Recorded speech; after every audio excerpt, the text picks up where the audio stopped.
Are we live? Says we're live. Let's find out this time.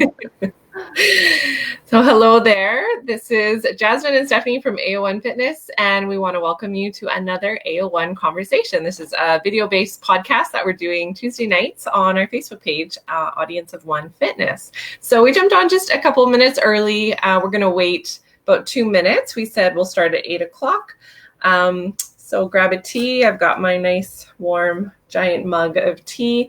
And we'll start our conversation soon. If you are on early, we'd love to see you. So just give a little wave or drop an emoji in the comments, and then we'll know that you're there. It says we're live, so I think we're actually on this time, not like last week. Yeah, the reason we're extra cautious this week is last week, what was the message they said, Steph?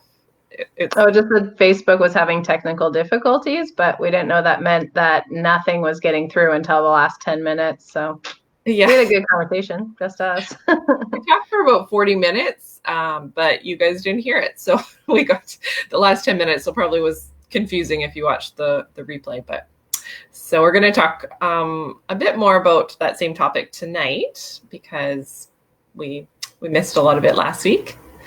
So yeah.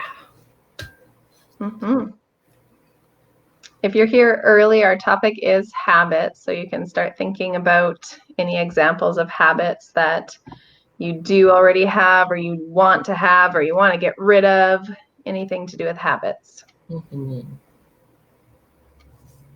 you see the comments coming in? They will appear here, but they're delayed. And I don't know if there are any yet. We're using an app. We're not in Facebook directly right now, which is why we're able to do the split screen, which is really cool. So we can actually have a conversation, but it's a tiny bit limiting with not being able to be directly on Facebook, but we're happy to use it if we're able to. Okay, I put a comment which is showing up. So we're good, and it is 8 p.m. So let's start because I need to go to bed soon. Yeah, Stephanie has a very good bedtime habit routine, which we'll talk about tonight too. So once again, hello, this is AO1 Conversations, and we are just very happy to be with you every week. Our topic overall is that we just want to live life well. So we'll be bringing different topics where we can just augment our life and live to the fullest and have a conversation. And again, we are not experts. We are trained fitness instructors, but we're not experts on life. We are going through it. I would love that qualification, please. There's no school or training certification on that. But so we need your input. We would love to hear what you have to say, your input, your questions, just comments in general. And unfortunately, we can't hear your audible voice, but we would love to hear you in the comments, and we'll read it back so other people can hear and see it as well. So to start, why don't you just leave a comment, say where you're at. So currently, if you're watching this later, we are in the COVID coronavirus season right now. So most of us are at home doing social distancing. Some people are in complete lockdown, and other people are still working because they have essential jobs that need to be done. So we would really love to hear just where you're at. Are you at home? Are you a parent at home with kids that are now at home with you? Are you balancing trying to work at home?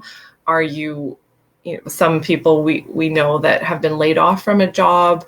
Are you going into an office or a work environment, or maybe you're a healthcare worker where you do have to go into work? Our mom is a bus driver, so she's doing that regularly. Where are you at? Myself, I'm working from home with kids, but I'm used to that. My husband is home as well. And Steph, you're... Yep. So homeschool mom. So we're carrying on as normal at home, and then shifted businesses to all be from home. And then my husband is going to work because he works for BC Transit. So essential service there. Yeah. It's interesting. Our family, the mix, like Jazz said, our mom is a bus driver, which I loved the picture she posted today with 2 seats behind her blocked off and then every alternating seat blocked off. So really happy they put those measures forward. Yeah. Our dad was laid off, our other sister is laid off, and then our other sister works in critical need for people with special or with disabilities. So also essential service. So it's quite the mix of jobs. Yeah. Yeah. And no matter where we're at, all of us have pivoted. All of us have had to adjust to this situation. Like nobody was prepared for a world pandemic, right? So it's interesting to see the need to pivot and recreate our normal life and our routines. And that's kind of what we're going to get into today about how do we continue to be as healthy as we possibly can, and obviously being mindful of what's going on, but living life to the best of our ability, full and thriving, and keeping ourselves and our family healthy. A few weeks ago, we did a podcast on kind of the 5 pillars of health and ways that we could boost our immune system. So just a recap, number 1 was healthy food. Number 2 was clean water. Number 3 was regular exercise. Number 4 was proper rest. And number 5 was emotional support. So we encourage you to go back and watch the replay if you haven't watched that one. And then now today we want to talk about how to take those healthy pillars and how do we actually live it out? How do we build that into our life in a routine consistently through habits? Mm-hmm. So Steph, why don't you start us off? What do you believe actually motivates someone to take action? Because it's one thing for us to talk about this or listen to someone talk about it, and or even just have the desire, oh, I want to do that. I want to put that healthy habit into practice. But how does someone actually do it? And Yeah. So, I mean, a few things, like you could hear a great chat or an expert talk about a specific subject and you get all inspired. So you feel this high level of motivation. Or it could be this self-reflection where you just finally are sick enough of facing the same problem. So you kind of have this negative inspiration, or you see someone really inspiring, you go, yeah, I want to do what they're doing. So it can come in different forms, this kind of inspiration to have motivation. But then what I'm learning in my own life and through reading is like, while that motivation is high, you need to make whatever habit it is as easy as possible, because the motivation is not going to stay there forever. You need to continue to, like a plant, you've planted the seed, you've got that motivation, but now you got to give it the best possible chance of growing. Like it needs good soil, it needs water, it needs sunlight. You can't just plant that seed and think you're going to have the same motivation day after day. So high motivation, and then make it as easy as possible for when the motivation's not there. That is really good. So what would you say is a good example of making something easy? Because I think that is really key, is making something easy. Yeah. So environment is number 1, big time. If you drive by McDonald's every day coming to or from work and that's your weakness, like you're going to end up going to McDonald's. Sorry? My weakness is Starbucks and their breakfast. Yeah. Well, I mean, right now everything's closed, so everyone's going to be able to get over all their habits or just go crazy. Yeah. But yeah, your environment. So if that means a different route to work, if you are going to work and commuting, or your home, set up your home for success. So whether we're talking about food, or we're talking about a morning routine, or we're talking about having a peaceful spot in your house where you can be mindful and have quiet. If you want to read, you got to have that book right on your pillow so that that's the thing that you're going to do before you fall asleep. Like whatever it is, you need to set up the environment so that it's not only easy to do it, it's hard to not do it. Yeah. And can you do that the opposite way? So if you're trying to stop a habit, you try to make it as hard as possible. Would you say that? Absolutely. Yeah. Like the example I wrote somewhere about if cookies are the weakness and you lock up the cookies or have them out of your house and you have to actually go and buy them or unlock something, it's going to be a lot harder. Hey, Michelle, good to see you. I don't know if you can see the comments, Jazz, but Christine and Michelle are on there.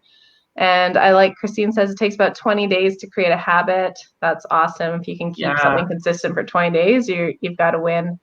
And talk to more people. I wish that you guys could be on here audibly as well so we could communicate better, but keep on typing and we'll reply. Yeah, thank you for the comments. Maybe in your comments, the next one we'd love to hear is, what is a way that you could make a habit that you want to do easy? Like Steph just kind of gave a really good example. So just start thinking through your specific situation and just brainstorm right now on the chat. What can you do to make it more easy? I'm trying to pull up the chat too. So Christine says meal prep is key, which that's an amazing habit. That is one that I've struggled with on and off for a long time. So that's a really good one. Meal prep helps a lot. Sure. Okay. So Steph, I just want to interject. So today I was listening to another podcast, Rachel Hollis, you might have heard of her. She's pretty amazing. And she was talking about just getting the right perspective, but she was talking a bit about habits. And I really like that she said, habits aren't for the good seasons. They're for the hard times. And I think we can all agree that we're going through, the whole world is going through a hard season right now. And so those of you that have done the hard work and the training and the planting, like a garden in the past, in the good times, with your habits, now you're in a good place. Like you're sailing because you've got that foundation to rest on, and your world's not crumbling because it's like, oh, I know what I need to do next. Like you get into almost autopilot of healthy things that you do because you just do them all the time. But for some of us, I'm not as good as Steph has done a lot of really hard work in putting habits together. I have younger children. I'm kind of like in survival mode a little too much. And I'm trying to get back into the healthy routines. And so I'm seeing that difference and how important it is to lay those healthy habits down. So for those of us like myself, who maybe didn't put in the work before, what would you say is maybe a good habit to start with, Steph? Yeah. And sorry, just to backtrack there a little bit. I'm not an expert on habits, but perspective is really important too, because especially when kids are young, like I went through that season, mine are still young, but not that young. It's easy to see all the things that we're not doing, like, oh, I didn't get the laundry done, or my dishes aren't done, or because there's such a list, but then there's the list that you did do is so much bigger as well. So anyway, the habits will look different in different seasons. But as far as starting a habit, which is really encouraging for us right now, because so many of us are at home, and it's easy that this time could just get wasted away because you might feel a little bit of a lack of purpose. You've got endless time and no schedule and deadlines, and it's an unknown amount of time. So there's all those sort of things. But let's take this as a blessing for how much time we have. Yeah. And right now is kind of that fertile ground to set in these habits, to set in this trajectory of healthy living. So where to start? Tiny little habits. So you pick some kind of goal or direction that you want in your life. So maybe this is productivity, maybe it's health, maybe it's relationships, and you kind of say, okay, I want to be there. Well, what does that person look like?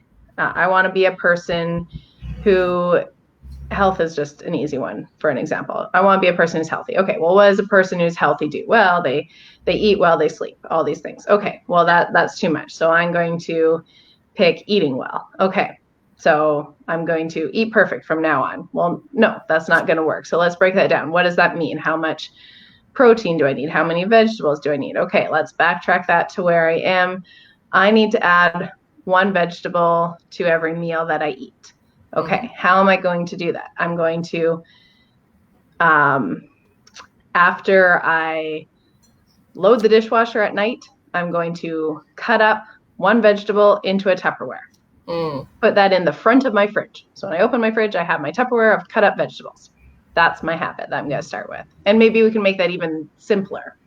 But you break it down until you've got that simplest form of a habit. And then you do it. Yeah. And you celebrate, and you do it, and you celebrate, and you do it, and you celebrate until you've built a tiny habit. And you're not going to add on to it for a little while. Let it be one habit. How long? How long do you do that little one until you feel like you've got victory? Is it 20 days? Depends on the habit. Intuitive I'd eating. say 3 days in a row are like a bigger celebration. Like that's a really good mark. And then 7 days, and Mm, then 2 weeks. And maybe after 2 weeks, you could expand the habit. That's just off the top of my head, not very scientific though. okay, cool. Okay, Christine's jumped in here. She says, tracking what I eat, asking myself questions. How does that make me feel? Really good. Intuitive eating. I'm so in survival mode through this time, but trying to create new routine. It's very challenging. I hear you. Yeah, it is easy to feel survival mode. But I like what you're saying about how does this food make me feel? And then even in that, like Jazz talked about sympathetic and parasympathetic systems in her last chat, and that parasympathetic rest and digest and taking that moment of pause, like, how does this make me feel? That's a really good, healthy habit. Yeah. And Michelle as well. Yeah, intuitive eating. That's great. Meal prep. Awesome, ladies.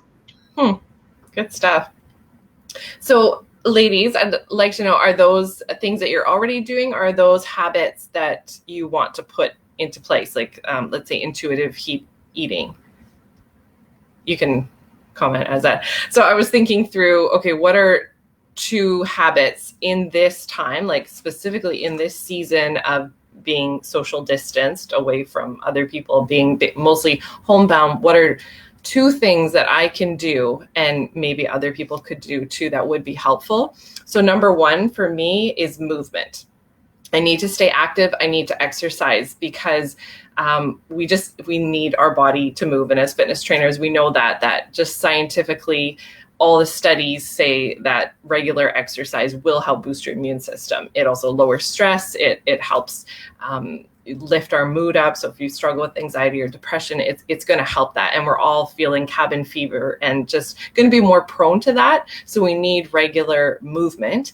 And that's why at AO1, we wanted to make it easier for people. So every Monday, Wednesday, Friday, if you haven't heard, 8:30 a.m. on this Facebook page, we've got free workout videos for you. So that's what we wanted to give because we know it's so important. So to move every day, let's say 20 to 30 minutes every day, that's something I think all of us can do. And for me, the days that I'm not doing a workout with AO1, I'm outside just in the backyard doing laps and playing tag with my toddler, just getting out somehow to move. Or if it's indoors, we play tag inside, or even if it's on our hands and knees, we're moving.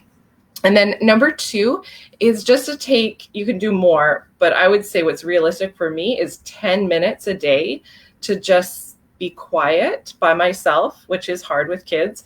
But whenever that is, take 10 minutes, even if you have to lock yourself in the bathroom, and just to calm your mind and emotions and be at peace.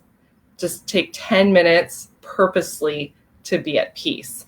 And we're all going to find that place differently. For me, I like to sing a little bit, which is not a public thing, but for myself at home where nobody's judging, I'll sing a little bit, and then I like to pray. So I'll pray, and that just brings me peace. For other people, it might be taking a journal and writing out 5 things that you're grateful for, or just being aware and mindful of everything around you, all the blessings that you have in your life, or maybe it's deep breathing, or some people like to meditate, whatever it is. But we need 10 minutes to be at peace. So those are my 2 habits that I think other people could probably do too, is to move every day and then to take 10 minutes of peace. So if you think you can join me in that, drop a comment below. I'd love to have that accountability as well. Anything you want to add to that, Steph? You got some agreement here in the comments. Oh, Christine's moving with her kids. Michelle, I know Michelle is getting her exercise in. She's doing yeah. awesome. Emily as well. And she said drinking an extra liter of water, which is a Wow. really good reminder because I'm with you on the having more coffee. It's just so comforting. Yeah. And the 10 minutes of peace. Yeah. Yeah, so I would add on to that, if you haven't implemented those things into your routine, to find something that you already automatically do every day and then make it very specific. So take that end moment of it and then stack this new habit on top of it. So if you want to, 10 minutes of peace. So you need to find your environment first. You need to find the spot in your house where you'll have your 10 minutes of peace, and then find something that you do in that room every single day. So if it's your living room and I don't know, you come in there to get your I don't know, to get your keys if they're in your living room before you leave. Every time you pick up your keys, I will sit down for 10 minutes and have my 10 minutes apiece. Whatever fits with your regular routine. You just find the thing that you already do, and then you say, when I do this, I will now do this. And that's the best way to kind of implement the new habit. Yeah, I was thinking through that. For me, I think when I'm putting my baby to sleep and just feeding him, like before I put him down, it's quiet already and he's usually pretty calm. So I thought that might be a good time for me to also just be reflective and pray and do that. But yeah, and other people too. All right, so I'd like to interview you a little bit now, Steph. So your habit of choice that we're going to kind of dissect, and hopefully that will be a little helpful for everyone.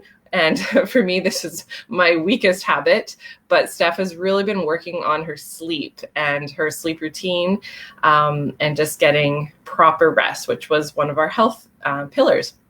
So Stephanie, when did you first start this habit? Because I know growing up, this wasn't always your strength. Oh, I would live on 4 hours of sleep as a teenager. Well, Jazz and I were talking about it right before, and we both agreed that we just have FOMO, fear of missing out. So going to bed was like the struggle, like, oh, I don't want to miss out on anything. I don't want to go to bed. And so anyway, that was kind of, yeah, how I always viewed it. And everyone would say, oh, you need more sleep, you need more sleep. And I just, yeah. And then it was shout out to Crystal. She started telling me all these things after she read the book Why We Sleep by Matthew Walker. And so then eventually I got the book on Audible. And like I said about motivation, sometimes it just takes the expert telling you all the scientific data. And it's really hard to ignore once you know all of that, just how important it is. So then I started taking it seriously, and it's been quite a work in progress. I think I got the book in the fall, so it's been about half a year now. Yeah, an interesting thing with a sleep routine for me is I have to enjoy each aspect and look forward to it. So one of the things he talks about in the book is temperature. The temperature of your room should be cooler. That promotes sleep, and then your body will naturally warm to wake you up. So the suggestion of taking a hot bath before bed is good. It's a little bit backwards to think of, because when you get all warm in the bath and you get out, then your core body temperature will just naturally drop. So that will help you to just fall into the sleepy state. But I actually had this hard time thinking about getting into the bath for some reason. Like I felt like, oh, like the just the tiling or whatever of the tub will be cold before the hot water comes in. I don't like that. Or just any little excuse, or oh, it'll just take more time, I should just go to bed. But then I started lighting candles when I got in the bath, and then I just loved it. I thought, this is just such a nice, I can listen to whatever I want and have my candles.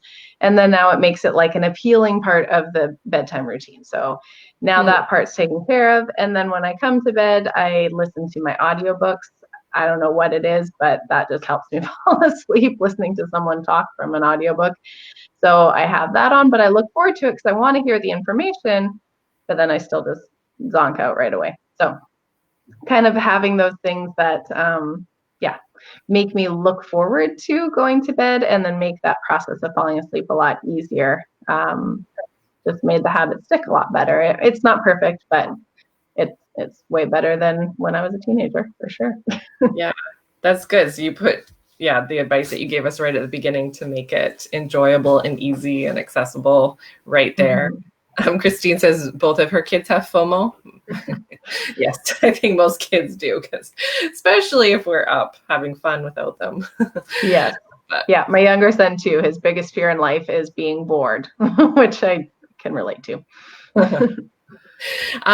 Okay, so looking at where you started and where you are now, do you feel like you have mastery over this habit routine, or mostly? Yeah, it's tough to say mastery. There's different levels of habits. Like a full-on habit would be something that it's automatic. You don't even think about it. Like, hopefully for most people, after you go to the washroom, you're just going to wash your hands. You're not really going to think about or debate it at all in your head. You're going to do it. So for me, is my evening routine automatic? Well, no, there's variable factors. If my husband's home or if he's working, the night routine looks a little bit differently, or if I have to wake up for a 6 a.m. class or I don't have to, the timing looks a little bit different. So there's variation in it, but I would say that the overall trajectory is going in the right way. So it's a little bit of this. Okay, so a little bit of this is what I wanted to ask you is what has been the progression? Like where was the ups and downs, or was it just smooth sailing? And Christine asked also for the link to the book, which we can post at the end for sure. I'll just write the name and then have to look it up. I'm not sure if that's sent. Anyway. Okay, sorry, what was your question? So the progression, what were the ups and downs from the start of you implementing this habit to where you are today, and just more the mindset principles that you worked through for that could apply to any habit. You're doing specifically the sleep habit, a good sleep routine, but what should people look out for as they go, oh, it's fun now, but then the habit hasn't stuck and things get in the way, you get busy, and then you fall off the track, right? Yeah. So one of the common suggestions for getting better sleep is to have screens out of the bedroom. And so I was like, okay, I'm going to do this. And my husband went and bought like a actual digital alarm clock so that we wouldn't need to use our cell phones for our alarms. And I thought, okay, we're winning. We're following this part of the habit. And then the digital alarm clock is so bright. It's way worse to have in the bedroom. And I had found this sleep app prior to it that like wakes you up in this half-hour window based on when your REM cycle would naturally wake you up. And it wakes you up with this nice like ting, ting, ting. And I loved waking up to that. And then my alarm was like, ah! And it just ruined it all. So even though that seemed like a better habit according to the experts, I've actually just switched back and I use my cell phone and I use that app and I wake up so much nicer. So then I just have to now keep myself accountable that, hey, the cell phone is right there, but I can't be scrolling in bed or I'm going to ruin the whole routine. So there's a little more temptation. It's not a perfect system, but that was one kind of hurdle.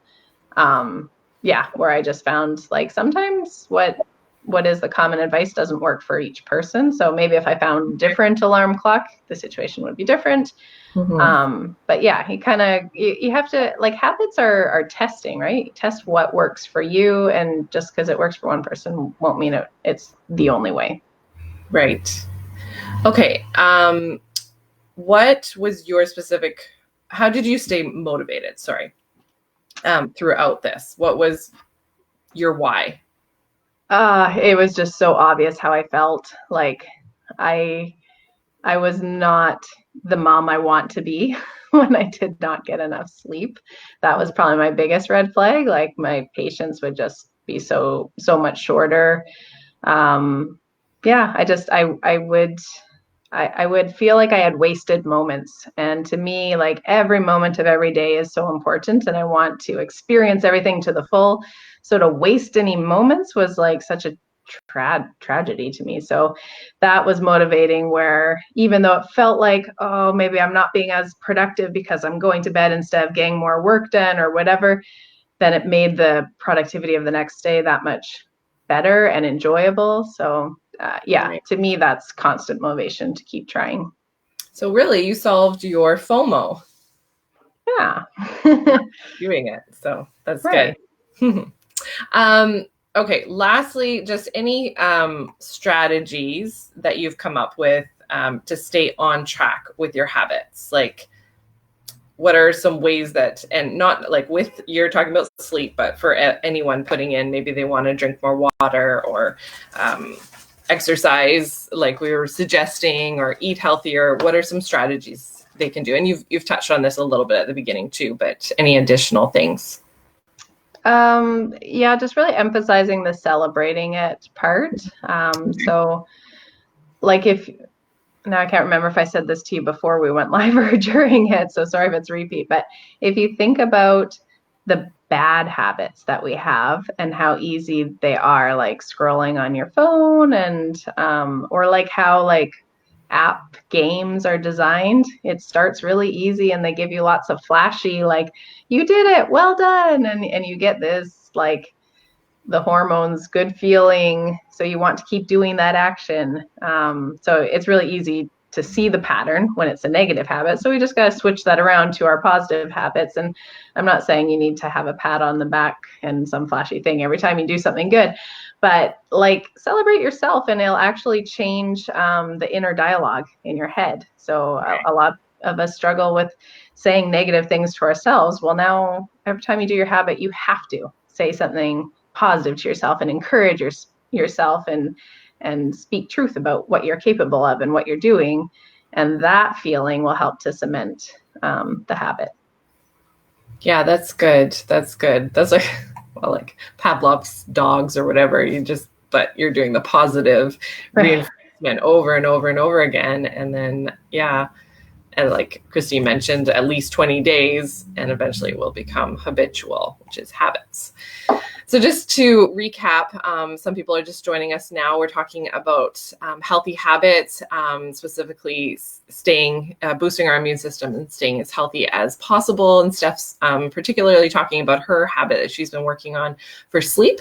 And just to recap, what you said earlier was you need to set up your environment for success. You need to make the habit easy and accessible so that you get easy wins. And I don't know if you mentioned this, but I do have a note about telling someone or have a partner. So make an accountability. It's like I publicly told y'all what my 2 things are going to be. So feel free to ask me anytime. Hey, Jasmine, did you move today? Did you exercise? Hey, did you find 10 minutes at all in your day to just have some peace? Ask me, please. And we're going to ask you guys, if you put down what the habits that you're working on this season, you will give us permission to check in and ask you, because that's the most powerful thing to keep you motivated and going. Yeah, we have a couple comments here. I'm going to go in reverse order because Emily says community is so important for celebrating, which is such a good point. I was actually just thinking about that today at our CrossFit gym, why we feel like why we are such a tight-knit family is because we're constantly celebrating each other. When you do something in the gym, everyone's there celebrating with you, which is great. And that's what we can do online now. That's what we've got. Yeah. And Christine, time blocking. I love it. I've gone crazy with time blocking recently until COVID, and now it looks a lot different. So suggestion on that, the best advice I was given is building in margins. So time block, but then having all that gap of space. Like I, with my FOMO, would tend to go, well, I'm going to do this and then this and then this and then this, but I wouldn't actually calculate any of the transition time in there. Or if I ran into a friend and had a 10-minute conversation, would that like a domino effect to the rest of my schedule? So having those time blocks of margins, but I really like the concept of time blocking. So if like it's to eliminate distraction. So if you're someone who gets distracted on Instagram easily, like time block, this is my Instagram time. So you're going to check through on it, but it's not every 5 minutes. Like have that kind of separation. That's really good. Do you still time block during COVID? I actually did, but it looks so much different, and I really like the new time block. They're very big, flexible time blocks, but they do have a purpose for each one. So it just with me with businesses and homeschooling, if I don't time block, the two kind of get all mixed up. So yes, I do still time block, but it's a nicer schedule. A little more margins. Yes, more margins. Awesome. Yeah, we're really appreciating these comments. So good. Okay, any last, we're kind of rounding things up in the conversations, 8:30. Any last comments, tips, strategies on habits? And if you have any questions in the comments, feel free to ask them now, or habits that you want us to keep you accountable to. Mm-hmm. If you want to do a whole Facebook Live on time blocking next time, I'm happy to do that. That's my other favorite topic. Oh, that was directed to you, Steph. Do you have any last comments? Oh, sorry. I think my there. Sorry. Sorry. I think I said it all. Yeah. I need to go to bed now. Okay. She's going to wind down with her candles and her bath. Okay, so we'll check the comments even after we air, because we would love to keep this conversation going. It's so healthy. So just to recap, the habits for fundamentals of health is clean, good quality food, fresh water, clean water, proper rest, regular exercise, and emotional support. So also being in community. So out of those 5 is what we'd really encourage you to think through. How am I going to create a habit? I didn't really talk about drinking water, but if you have questions about strategies to drink more water, that's something that I implemented a long time ago and never stopped. It's very habitual to just drink. But otherwise, we're just so thankful that you have been part of this conversation. This has been excellent. And we'll be back here next Tuesday at 8 o'clock for our AO1 Conversations. And you can find us on this page Monday, Wednesday, and Friday at 8:30 a.m. And we have a free workout. It's 30 minutes or less. There's always no equipment option as well as with equipment. So all you have to do is show up, and Stephanie has recorded those and she'll lead you through, do the tutorial, so you'll know what to do. And we're just so thankful that you can be part of this. Anything you want to say as well, Steph? Or... All right. Yeah. Thank you all for being here in the comments. We'll end it there. See you tomorrow for workout or next Tuesday. Bye. Perfect. Bye.